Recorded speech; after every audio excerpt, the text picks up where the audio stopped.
The Joe Rogan Experience. What do you think about the concept of universal basic income? All right, so I was gonna wait to share this because I was waiting for. I'm gonna be honest with you. I was waiting for more people to get in because I'm trying to build an audience. But I'm gonna say this to the people who are watching, and hopefully you take something away from this. When it comes to UBI, I've had very strong opinions on it. And I'm going to lay it like this. I had a 30-minute speech about UBI that I was going to give for content reasons, honestly, but I'm going to try to slim it down to like 5 to 10 minutes. UBI is the only way forward. UBI is the only way forward for anything that we do in the future, and here is why. When it comes to content creation, when it comes to the way that we are using automation to do certain jobs for us, when it comes to the way society is progressing as a whole, let's be honest, we are fully pushing machines to do a lot of the work that humans had to do for us. Now, while we could easily reinvigorate the system of humanity by having like humans monitor the robots, at the same time, we know that's not going to happen because why am I going to pay somebody to watch the robot do their job? But I think that there is no way to truly figure out happiness in a world where there are less and less things that a human does unless you give them some type of support from the ground up. I could not envision a world where we sit around at the campfire and we talk about how we're going to progress forward as a society, knowing that we have machines doing our job for us, knowing that we have people doing people doing I'm sorry, knowing that we have machines doing a lot of the work when it comes to agriculture and responsive building technology, when it comes to the response of clothing, when it comes to the response of food production. If you could guarantee people a basic income, if you could guarantee people a very, very minimal, just generalized, okay, you will have enough to pay rent and afford an apartment on your own. Yeah, you'll have enough to afford an apartment, food, and some basic clothes and utilities. And then from there, you could figure out where you want to go. That would just open up so many more avenues for people to be able to spend their money in a way that's meaningful to them. And I mean this to say, let's take Twitch for example, let's take YouTube, let's take any live streaming platform. If 10 million people are on Twitch, I'm sorry, if 100 million people are on Twitch, oh, I'm not even going to use that. Let's use TikTok as a better example. This is the one I was thinking about in my head. 100 million users on TikTok. 10 million of them are subscribed or follow just one person. So 89.9 million other people are just in the dust right now. I want you to keep that in mind because that's going to come into play later. But for right now, 89.9 million people are on the side. You have the 10 million and you have the one person. Assuming those 10 million people only go on TikTok to watch this one person's content, that one person is rewarded with 10 million followers who are devoted to consistently boosting that person's content up to at least 5 million views daily. And let's just say it's short videos, so they watch them more than once. You're getting somewhere around 10 to 20 million views. In that regard, the other 89.9 million other people are now split between people who want to create content and people who want to absorb content. So I'm going to go back to 90 million because we're going to assume that this one person doesn't use TikTok for anything other than creating content. You have 45 million people creating content, and the other 45 million have to find a person that they like. Assume it's a 1-to-1 ratio. If 45 million people are creating content looking for it to become the next big thing, and the audience is so split that it's a 1-to-1 ratio, none of the 49 million people blow up. How much time do they need to invest in creating this content to be able to make a living off of it? And if so, the other 49 million other people need to also make money to be able to support that content monetarily. So how do we solve this issue? There's not enough time to not only work in a job of whatever facility that you want while also consuming enough content to launch somebody up. There's a reason why like big streamers have a consistent audience. You might fluctuate between 20,000 and 35,000, but that's still a medium of 27,000 people who are watching you for a decent amount of time for about 8 hours. They also will subscribe to you. Let's use now Twitch. They subscribe to you with a Twitch Prime, or they subscribe to you with a Tier 1. If UBI isn't implemented at some point, then you can't possibly fathom that there's enough time to consume enough content from somebody to help them make money while at the same time you making money, which is not enough to survive in whatever state you're living in or whatever country you're living in if the minimum wage hasn't matched the demands of your society, and consume the content of other people. At what point do you get to like ever feel free enough to say, yeah, I can spend 5 minutes like looking at this person's stuff. I love watching this person's stuff. And we don't approach this conversation quick enough because, God forbid, in the next 20, 30 years, that's going to be the main objective point of how we're dealing with the loss of jobs due to automation and the loss of wealth in people because they have no choice but to do one of two things. Either work their asses off, which means they can't be on their job scrolling through TikTok, looking at stuff and wondering, okay, well, this person's this and that person's that and this person's this and that person's that. Like, you can't, sorry. Oh, jeez. It's late. For me, it's late. You can't live in a world where UBI isn't a factor in how you deal with people who just don't have the means to create, but also don't have the means to work long enough to make a decent living and afford an apartment or afford a house in certain places. You can't have this discussion on UBI without also thinking that's just the way it's going to be. If you meet people's basic needs early, they have time to be able to absorb content. Like, think about it. For the sake of argument, let's take this for example. So here we have a game that probably, months and months in production. Months and months of, like, if not years of work. Over and over and over, just consistently slaving to create a great game for people. I have to spend time playing that game. I had to spend money to buy that game. I mean, this was gifted to me, so I appreciate it very much.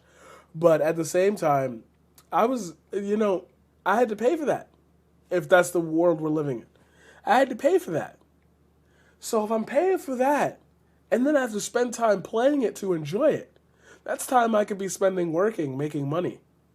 See where the balance doesn't fit in? Because all these people got paid by the studio to make this game. They made a salary. They make a wage. Now I have to supplement my own wage to be able to afford this. And at the same time, I need time to be able to play that game. I can't be worried about that in capitalism. I can't live in a capitalist society and also be able to ingest content at any rate whatsoever. It doesn't work. It doesn't work. It just doesn't work. And it's crazy that we think it works because that's what we've been taught. That's what we know. That's how we feel. That's what we think. But newsflash for you, it doesn't work that way. It just doesn't work that way, and it'll never work that way. Because what ends up happening is you get a straight split between who creates the content and who consumes the content. And I feel like consumers of the content who literally give these people a living by just sitting there and watching them should also be rewarded for that. Now that's going to go a long way, and people are going to debate that to the world's end. So you just want people to be there and be lazy and like just collect money from the government instead of producing something or working for their value? Just consuming the content that people spend hours and days and weeks and months and years pouring their energy and heart into, does that not deserve like any type of compensation? We pay to consume this art. These people get paid shit wages to create it. If we had a UBI, it would be very simple to just implement a better society where people aren't struggling to figure out where their next check is coming from. I'm spending time doing this instead of that. We would have so much less worry about what's coming next and more worry about what we can do today to better ourselves. Mental health would be better. You meet the needs of people who are in gangs and are in these terrible violent situations that they feel like they can't escape out of. You give them a solution in just the form of here's some money. Now, I made this as a joke at a college lecture I did once. And surprisingly, a lot of people agreed with it, which made me really think, wow, shit is really bad if you're agreeing with this terrible joke. But if you give every gang member $100,000 to tell them, use this money to, one, get out of the trade that you're dealing with, two, live on your own means, three, move your family into a better location, four, use that to try to find some type of long-term work or build your skills up so you can get certificates so you can find work. You'd instantly solve the issue of poverty and inner city violence almost overnight. You have people fighting for resources in the inner city. That's why it's so violent there. I mean, this is off the point of what I was trying to say, but like, you really can't think about these things as pragmatic solutions anymore. You can't be a reactionary. You have to be a preventative, or at least you have to speak in a preventative manner. So, like, what ends up happening here is you have this massive exodus of rich people who feel like, oh, I worked hard to get what I got, and that's it. That's all I'm gonna have. That's all I'm gonna need. There's nothing else to really be worried about. And you can't live like that. You can't live in a world where things are going to be the same as they've always been just because you want them that way. Like, we really have to envision the world as a different place now. We can't say anymore working hard will give you great results. It just doesn't. It doesn't. There are more avenues to become famous and make money that don't require, and when I say hard work, I mean like, shoveling like, sorry, I'm trying to get it in focus. Shoveling like coal or building railroads or working the land. The great MAGA grift. I gotta work that land. How dare you try to come in with your socialist ideals and tell me that what I worked for ain't worth it no more. I ain't giving you free college. It's like we have these barriers in society set up because that's the way things used to work. But things rapidly shifted with the internet. More culture got intertwined, and we understand what people are going through now, and we're not so deaf to the concerns of other people. So what comes of it is just this massive, like, people need their needs met. And while I usually hate the term of the idea of the government being the sole entity that says, okay, we're going to do this for you, but you're going to owe us later or something like that. Or we're going to do this for you as a bargain, but if you don't complete it, like, we have the means to give people just basic security so they can find out. Living in the Midwest showed me how these people think and why they think the way they do. It's really wild to say how it could have been invented a long ways ago. Yeah. 110%. 110%. Isolation kills it. Isolation kills it so hard Now you're speaking that... my language. Oh, they gave you that one. You practicing socialism now. Did you die, though? Socialism. Now, did you die? They gave you that one. Yo, it's so strange to me. It's so strange to me how easy it is to say this. And the solution is right there. Like, but people are so isolated. and people are so in their own bubbles that they when you bring up the idea of pay everyone just to exist, why would I do that? How dare they just take money from the government? Oh, you know how hard I worked for my 40,000 a year? Like, you can't have this we can't have this discussion on living means anymore when we realize that a lot of the living means that we need are not being met by the job market. Coronavirus showed us this more than anything. There are plenty of opportunities out there to make money, but if I cut off restaurants, bars, the service industry, the music industry, look at how much of it shatters in front of your eyes. And I understand that, and this is why I like calling myself the paradigm shift, because in essence, what we're ending up with is this great argument about what we're supposed to do as a society versus what we've been doing. And this should have shown everyone, look, corporations don't care about you. You're so worried about small businesses and how they're surviving. Look at how many corporations stole that PPP money. Look how many corporations stole that bailout money. When it happened in 2008, we understood it. And I'm not going to say that it was great. And I would love to sit here with you guys one day and watch The Big Short. If you haven't seen it, I greatly suggest that you watch it. But like, they usually love blaming immigrants and poor people for the financial crashes. They love blaming all of us little people for all the things that big people suffer for.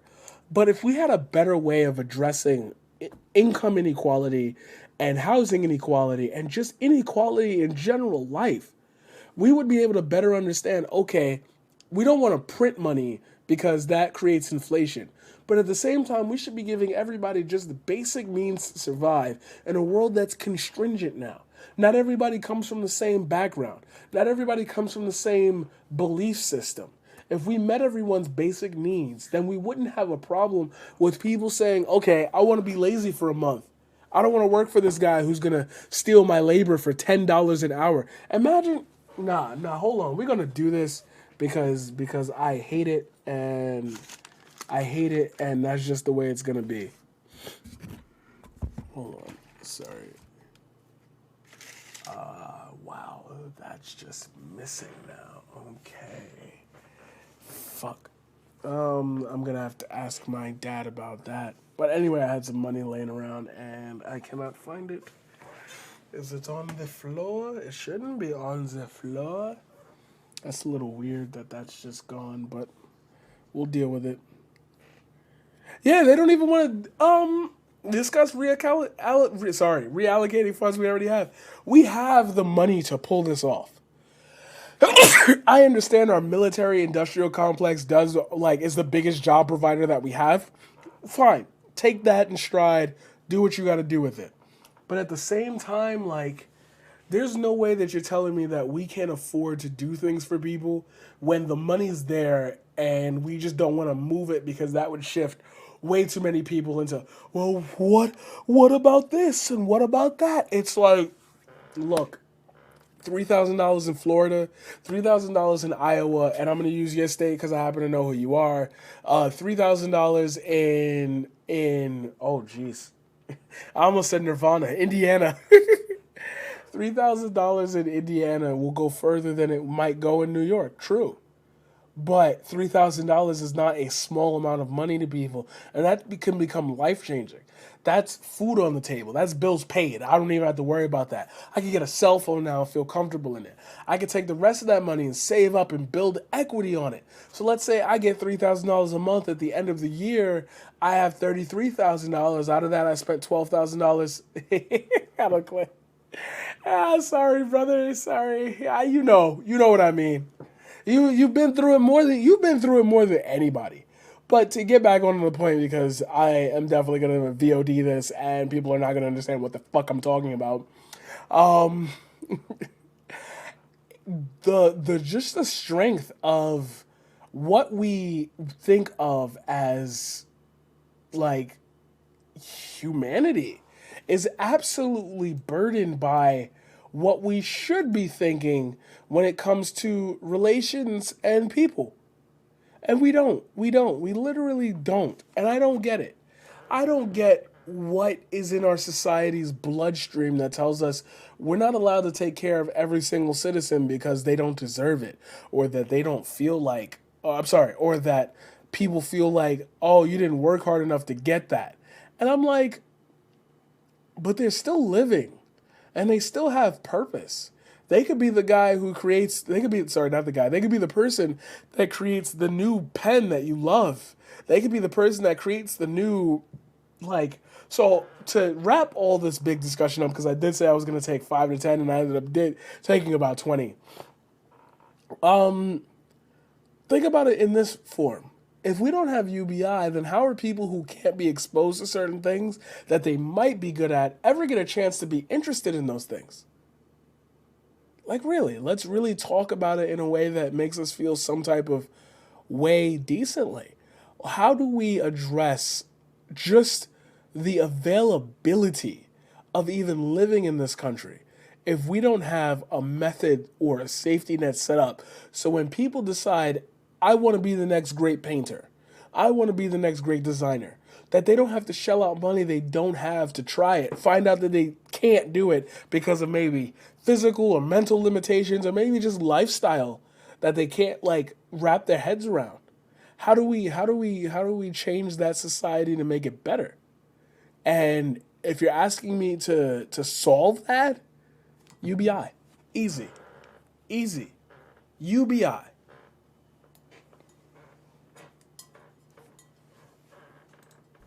Yeah, no.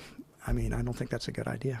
But when you have a situation like a pandemic where so many people, through no fault of their own, are being forced out of work, they cannot work.